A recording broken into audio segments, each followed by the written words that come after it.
வணக்கம் நேர்களே, இது ஷர்மிளா டாக்கீஸ். நான் உங்கள் டாக்டர் ஷர்மிளா. இன்னைக்கு நம்மளோட சிறப்பு விருந்தினரா இணைஞ்சிருக்கிறாரு மூத்த பத்திரிகையாளர் முனைவர் டாக்டர் ஆர்.கே. அவர்கள். வணக்கம் சார். வணக்கம் டாக்டர். ஒரு பக்கம் மோடி அவர்கள் விஸ்வகுரு அப்படின்னு ப்ரமோட் பண்றாங்க. உலக நாடுகள்லாம் அவருக்கு அவார்டு கொடுக்கறாங்க. 2047 விக்சித் பாரத் அப்படிங்கிற ஒரு கனவை அவர் விதைச்சுக்கிட்டு இருக்கிறாரு.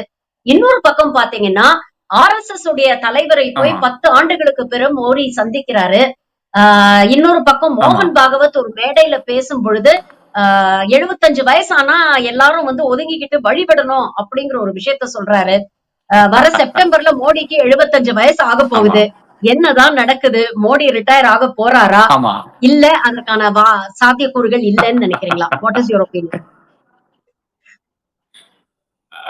சாத்தியக்கூறு கிடையாதுங்க. ஏன்னா மோடி தான் பிஜேபி, பிஜேபி தான் மோடி. இப்போ இது ஒரு சின்ன உதாரணத்துல நமக்கு புரியும் நினைக்கிறேன். அதாவது இங்க அண்ணாமலை என்ன செஞ்சாரோ அதுக்கு கம்ப்ளீட் அது பேஸ் மோடி பிஜேபிக்கு செஞ்சதுதான்.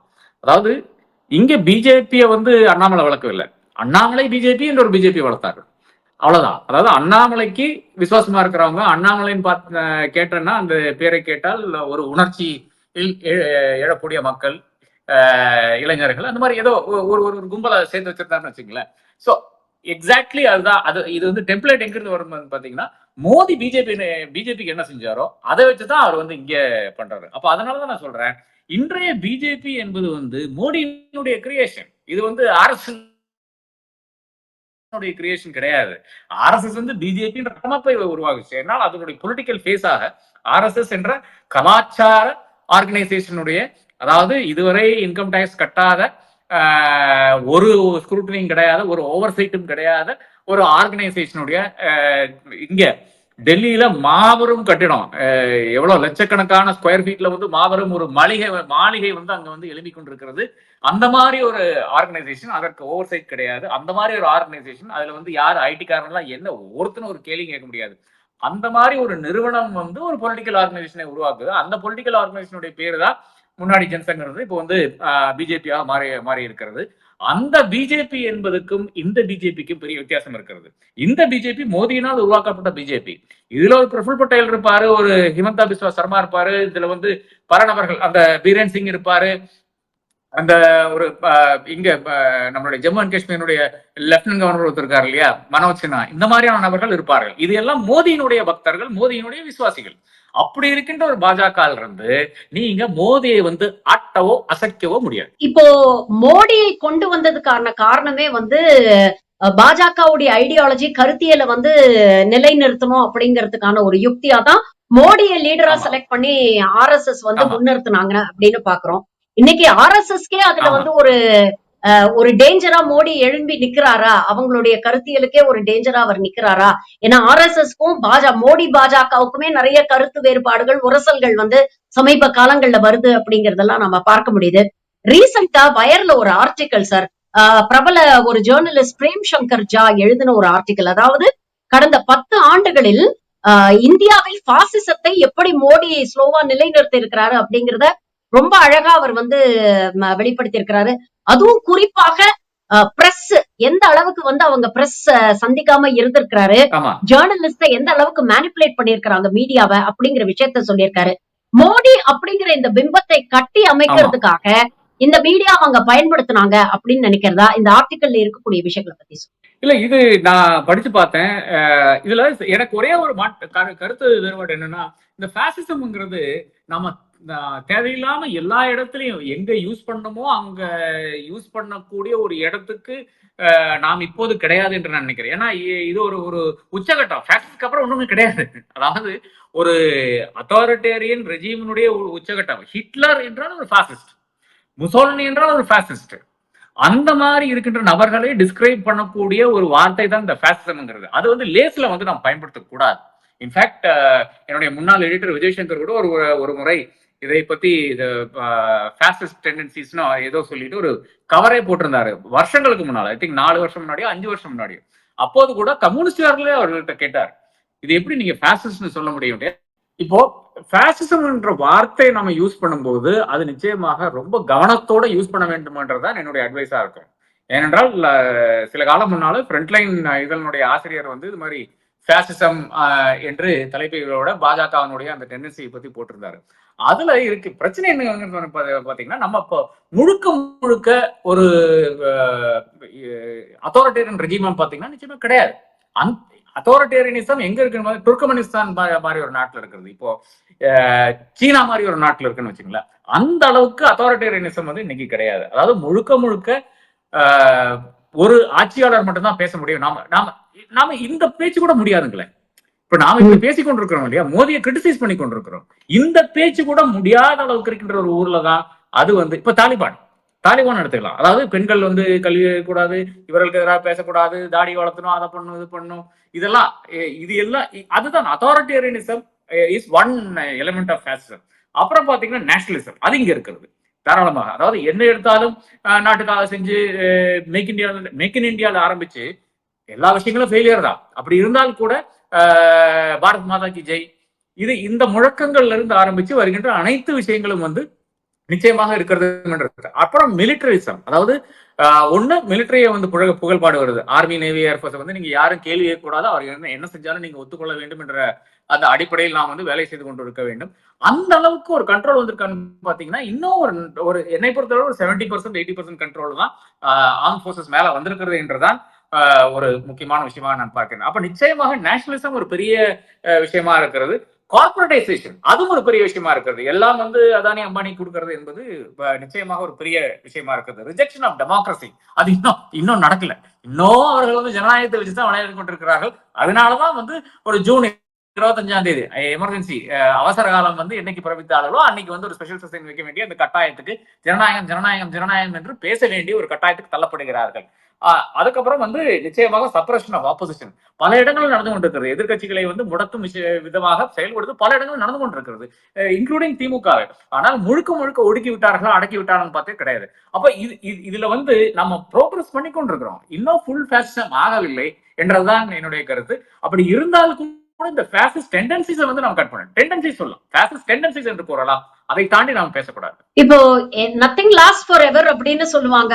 மோடிக்கு அப்புறம் யாரு அப்படிங்கறத இது வரைக்கும் வந்து ஆர்எஸ்எஸோ சரி பாஜகவோ சரி கை காட்டல.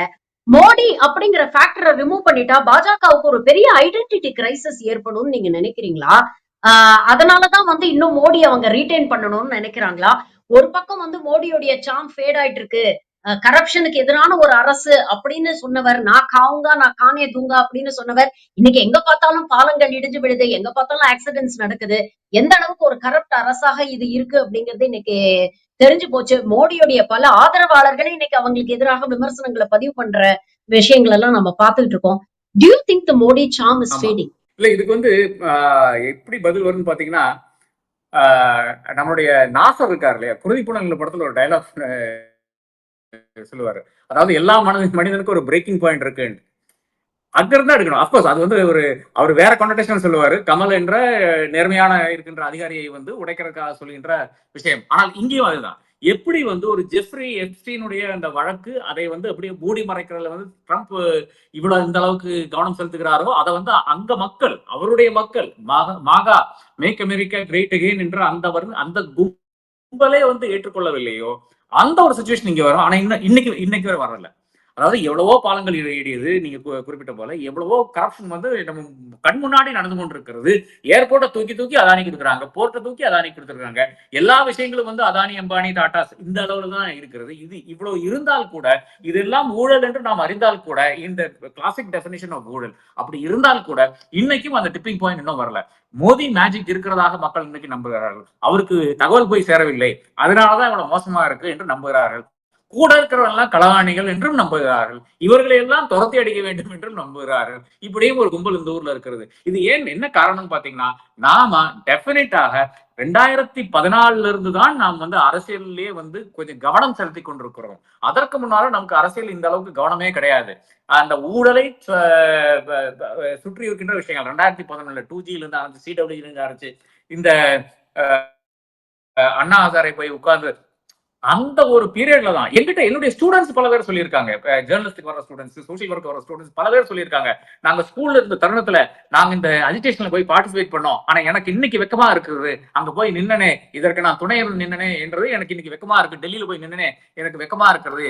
என்னுடைய ஸ்கூல்ல இருந்து அவர்கள் அழைத்துக் கொண்டு சென்றார்கள். எங்களுடைய கரஸ்பாண்டன்ஸ் வந்து அதற்கு வந்து ஆயிரக்கணக்கான பஸ்ஸுகளை வந்து அரேஞ்ச் பண்ணியிருந்தார்கள் என்றெல்லாம் கூறுகிறார்கள். அப்ப அந்த அளவுக்கு வந்து இன்னைக்கு அந்த உணர்வு வந்திருக்கிறது. அந்த ஒரு மாற்றம் வந்திருக்கிறது. ஆனால் திஸ் இஸ் நாட் இனஃப். 2029க்கு முன்னால இதை விட ஒரு பெரிய ஒரு புஷ் வரவில்லை என்றால் மறுபடியும் மோடி என்றதுதான் என்னுடைய கணக்கு. உள்ளூர்ல சாயம் வெளுத்து போகுது அப்படிங்கறதுனாலதான் வெளியூர்ல வந்து அவருடைய குளோபல் இமேஜ வந்து இன்னும் முட்டு கொடுத்து நிலைநிறுத்த முயற்சி பண்றாங்களா? உண்மையிலேயே இவ்வளவு நாடுகளுக்கு போயிருக்காரு, இவ்வளவு அவார்ட்ஸ் வாங்கியிருக்கிறாரு அப்படிங்கறதெல்லாம் சொல்றாங்களே, இதெல்லாம் வந்து வெல் டிசர்வ்ட் அவார்டுன்னு நினைக்கிறாங்களா? இல்ல இவங்க வந்து பிஆர் பண்ணி வாங்கின ஒரு சிம்பாலிக் விஷயமா நீங்க பாக்குறீங்களா? பாலிசியை விட இதுல பிஆர் தான் அதிகமா இருக்கு அப்படிங்கறத நம்ம பார்க்க முடியுது. மோடிக்கு இவ்வளோ நாடுகள் இவ்வளவு அவார்டு கொடுத்திருக்காங்களே, இது எந்த அளவுக்கு நம்ம ஃபாரின் பாலிசிய இல்ல நம்ம டிப்ளமேட்டிக் ரிலேஷன்ஸ்க்கு இது எந்த அளவுக்கு வந்து ஆதரவாக இருந்திருக்கு அப்படின்னு நினைக்கிறேன். இது இந்தியாவுக்கு தந்த அவார்டு தான். மோடி என்ற தனி மனிதருக்கெல்லாம் அவார்டு தந்தது கிடையாது. இது இந்தியாவுக்கு தந்த அவார்டு. இது இந்தியாவுடைய குட்விலுக்காக வந்த அவார்டு.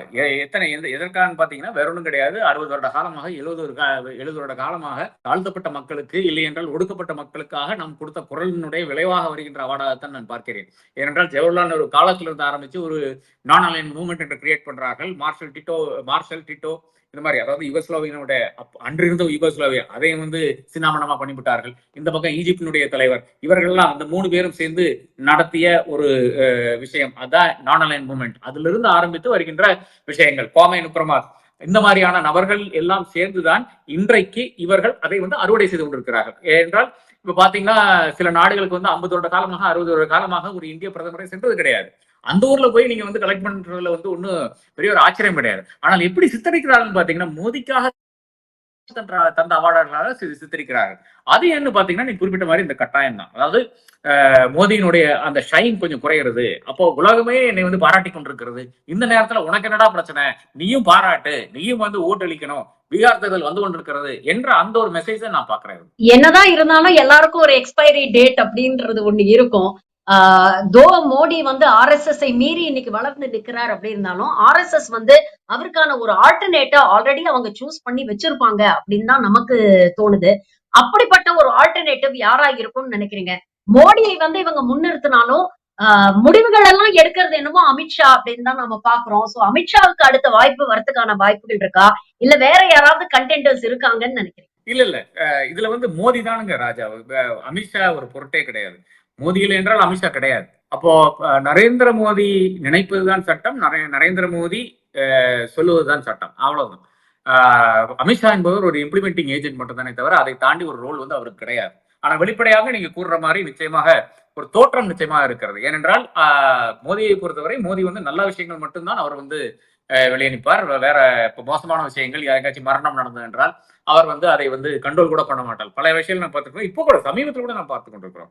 எங்கேயோ டெக்சாஸ்ல வந்து ஒரு மரணம் நடக்குது, 14 பேர் செத்து போறாங்க, நூற்றுக்கணக்கான பேர் செத்து போறாங்க, அதுக்கு வந்து கண்ட்ரோல் பண்றாரு. ஆனா இங்க வந்து அதே மாதிரி ஒரு அவலம் நடக்குது, அதுக்கு வந்து ஒரு இது கிடையாது, ஒரு கண்ட்ரோலன்ஸ் கிடையாது. அப்ப அதுதான் மோடி. அப்ப அடுத்தது என்ற ஒரு கேள்வியை எழுப்பினீர்கள். நிச்சயமாக டெல்லி வட்டாரங்கள் பேசக்கூடிய ஒரு பேர் என்று பாத்தீங்கன்னா இவராக தான் இருக்கிறது. யாரு? யோகி ஆதித்யநாத் தான் இருக்கிறது. ஆனால் இன்னும் இந்த ஹிந்துத்துவ விஷயத்தை வந்து கிராக்கப் பண்ணி மேலே எடுத்துக்கொண்டு போனால் இன்னும் ஓட்டு வங்கி வந்து கீழே தான் போகும் என்ற அந்த ரியலைசேஷன் கூட நிச்சயமாக RSSக்கும் பிஜேபிக்கும் இருக்கிறது. அதனால் 2-3 நபர்கள் வந்து இப்ப தயார் பண்ணி கொண்டிருக்கிறார்கள். ஒண்ணு வந்து பட்னவிஸ், மகாராஷ்டிராவில் இருக்கின்ற, அவர் ஒரு நல்ல ஃபேஸ் ஆச்சு. அவர் வந்து ஆங்கிலம் தெரியும். என்னை போலவே ஈஸ்ட் வெஸ்ட் சென்டர்ல என்னுடைய சீனியராக இருந்தவர், பல வருடங்கள்னு வச்சுங்களேன். இங்க ஹொனாலுல போய் படிச்சுட்டு வந்தவர். இந்த மாதிரி பல விஷயங்கள் வந்து சாதனை செய்த ஒரு மனிதரா இருக்கிறார். அப்கோர்ஸ் இன்னைக்கு இருக்கின்ற அங்க ஒரு கூட்டணி இருக்கிறதுக்கு காரணமே அவர் தான். அங்கிருந்து கழட்டிட்டு வந்து இங்கிருந்து கழட்டிட்டு வந்து, அதாவது சரத்பவார் கிட்ட இருந்து 10 பேரை தூக்கிட்டு வந்து, இந்த பக்கம் சிவசேனால இருந்து ஒரு 10 பேரை தூக்கிட்டு வந்து ஒரு ஆட்சியை வந்து அங்க வச்சிருக்கிறார். ஆனா இதுக்கு முன்னால நடந்த ஒரு பெரிய அவலம் பாத்தீங்கன்னா, அவர் வந்து அந்த ஆட்சியை பிடிக்க பார்த்தார். இதுக்கு முன்னால இருந்த கவர்மெண்ட்ல அதுல வந்து தோல்வி அடைகிறார். அதன் பிறகு வந்து அப்கோர்ஸ் உத்தவ் தாக்கரே வந்து சிஎம் ஆக ஸ்வேரிங் இன் பண்றாங்க. அப்போ அவர் இருக்கிற சிவராஜ் சிங் சௌஹான் நிச்சயமாக ஒரு முகமாகத்தான் இருக்கிறார். 3 முறை வந்து மகாராஷ்டிரா முதல்வராக இருந்தவர். அதன் பிறகு இப்போ வந்து யூனியன் மினிஸ்டராக இருக்கிறார். இந்த மாதிரி முகங்கள் நிறைய இருக்கு. ராஜ்நாத் சிங் ஆக்சுவலா ஒரு அக்செப்டபிள் ஃபேஸ் தான். ஏன்னா இங்க அவர் வந்து கலைஞருடைய அந்த இது கூட ஸ்டாம்ப் இது கூட வெளியிட்டார். அப்ப அப்படி ஒரு அக்செப்டபிள் ஃபேஸ் கூட இருக்காங்க. அதாவது அவர்கள் எல்லாம் ஆர்எஸ்எஸ் காரர்கள் தான். ஆனால் அவர்களுடைய அந்த நடப்பு நடையானாலும் சரி, பேச்சானாலும் சரி, அவர்கள் வந்து கடினமாக பேச மாட்டார்கள். எப்படி அமித்ஷா பேசுறாரோ, டெர்மைட்ஸ்ல இருந்து ஆரம்பிச்சு கேரளால வந்து பேசுறாரோ, தமிழ்நாட்டுல வந்து போய் சொல்றாரோ, இந்த மாதிரியான பேச்சுகள் நிச்சயமா இருக்காது. அவர்களுடைய செயல்பாடுகள் வந்து அவர் காமிப்பார் என்று நான் கருதுகிறேன். அப்ப சாய்ஸஸ் நிறைய இருக்கு. டெல்லி வட்டாரங்கள் பேசுற பேச்சு வந்து யோகி ஆதித்யநாத், பல இந்த சொபிஸ்டிகேட்டட் நபர்கள் பேசுவது வந்து விரும்புவது வந்து இவர் பட்னவிஸ், இன்னும் சில ஆர்எஸ்எஸ் தலைவர்கள் விரும்புவது நிச்சயமாக ஒரு ராஜ்நாத் சிங் போன்ற ஒரு நபர் தேவைப்படுகிறது, சிவராஜ் சிங் சௌஹான் போன்ற ஒரு நபர் தேவைப்படுகிறது என்று அவர்கள் நினைக்கிறார்கள். 2029 is make of break election for BJP அப்படிங்கிறது நமக்கு நல்லாவே தெரியும். இப்பவே வந்து 240க்குள்ள நாம அடக்கிட்டோம். சோ 2029ல டேபிள்ஸ் எப்படி டேர்ன் ஆகும் அப்படிங்கிறது நமக்கு தெரியாது. மோடியுடைய ஒரு நிறைவேறாத கனவா வந்து தமிழ்நாடு போயிடும் நினைக்கிறீங்களா? இல்ல சொல்ல முடியாது. இப்ப இருக்கின்ற சூழ்நிலையில் நீங்க தாராளமா சொல்றது எல்லாம் உண்மைதான். ஆனா இந்த அமித்ஷாவை கொஞ்சம் அடக்கி வாசிச்சு சொன்னா நிச்சயமாக அது பிஜேபிக்கு கெயின்ஸ் இருக்கும் தமிழ்நாட்டுல. ஏனென்றால் இங்க இருக்கிற நாயனார் நாகேந்திரனுடைய அந்த கேரக்டர் எடுத்து பாருங்க.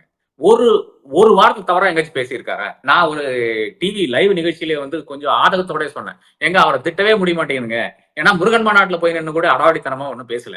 இந்து முன்னணி அவ்வளவு பெரிய தீர்மானங்கள் எல்லாம் கொண்டு வந்த ஒரு இடம். அங்க கூட அவர் வந்து ரொம்ப அடக்கி வாசிச்சாரு. அதே மாதிரி ஒவ்வொரு இடத்துலயும் வந்து ஒரு ரியாக்ஷன் கொடுக்குறாரே தவிர, இப்ப சிவகங்கையில இருந்து ஆரம்பிச்சு ஒவ்வொரு இடத்துலயும் வந்து இதுக்கு ஒரு தனிநபர் தாக்குதலோ, இல்லை என்றால் மீடியாவை வந்து சாடுவதோ, இந்த மாதிரியான ஒரு விஷயமும் கிடையாது. அப்போ அந்த மாதிரி இருக்கின்ற ஒரு நபர், அப்போ பிஜேபி இங்க வந்து ஏறத்தாழ கொஞ்சம் அக்செப்டபிள் பார்ட்டியாக வருவதற்கான அந்த வாய்ப்பை நாங்க காண்றேன். ஒரு வானதி ஸ்ரீனிவாசன் இருந்து ஆரம்பிச்சு, ஒரு நாயனார் நாகேந்திரன் இருந்து ஆரம்பிச்சு, இந்த மாதிரி இந்த ஹெச் ராஜாவையும் அண்ணாமலை எல்லாம் தூரமா வச்சாலே வந்து நிச்சயமாக கட்சி வளர்ந்து விடும் தமிழ்நாட்டுல.